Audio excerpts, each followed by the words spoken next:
ਮਹਿੰਦੀ ਦੀ ਤਕਰੀਬ ਦੇ ਨਾਂ ਦੇ ਉੱਤੇ ਅਸੀਂ ਹਜ਼ਾਰਾਂ ਲੱਖਾਂ ਰੁਪਈਆ ਉਜਾੜ ਦਿੰਦੇ ਹਾਂ।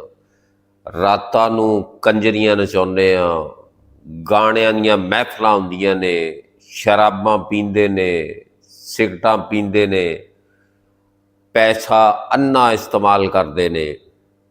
ਜੋ ਜ਼ਮਾਨੇ ਦਾ ਹਰਾਮ ਦਾ ਕੰਮ ਉਸ ਫੰਕਸ਼ਨ ਦੇ ਵਿੱਚ ਕਰਦੇ ਨੇ। ਮਾਂ ਬਾਪ ਮਜਬੂਰ ਹੁੰਦਾ ਹੈ।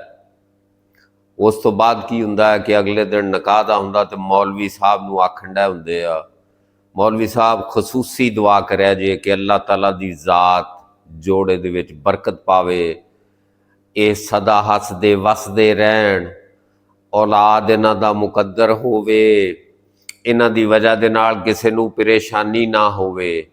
ਉਹ ਕਮਲਿਆ, ਉਹਦੇ ਵਿਆਹ ਤੋਂ ਪਹਿਲੇ ਹੀ ਤੂੰ ਪਰੇਸ਼ਾਨੀਆਂ ਦੀਆਂ ਢੇਰੀਆਂ ਲਾਤੀਆਂ, ਕੰਜਰ ਨਚਾਤੇ, ਸ਼ਰਾਬਾਂ ਪੀ ਲਈਆਂ, ਪੈਸਾ ਉਜਾੜ ਦਿੱਤਾ। ਤੂੰ ਉਹੋ ਹੀ ਪੈਸਾ ਧੇਲਾ ਜਿੰਨਾ ਸੀਗਾ ਉਹ ਕਿਸੇ ਗਰੀਬ ਨੂੰ ਦੇ ਦਿੰਦਾ, ਕਿਸੇ ਮਸਜਿਦ ਤੇ ਖਰਚ ਕਰ ਦਿੰਦਾ, ਤੇ ਫਿਰ ਤੂੰ ਇਹ ਦੁਆ ਕਰਦਾ, ਤੇ ਫਿਰ ਇਸ ਦੁਆ ਦੇ ਵਿੱਚ ਬਰਕਤ ਵੀ ਬੇਤਹਾਸ਼ਾ ਹੋਣੀ ਸੀ, ਲੈਣ ਲੱਗ ਜਾਣੀ ਸੀ। ਅੱਲਾ ਤੁਹਾਨੂੰ ਖੁਸ਼ ਰੱਖੇ, ਆਬਾਦ ਰੱਖੇ। ਥੋੜਾ ਜਿਹਾ ਖਿਆਲ ਕਰਿਆ ਕਰੋ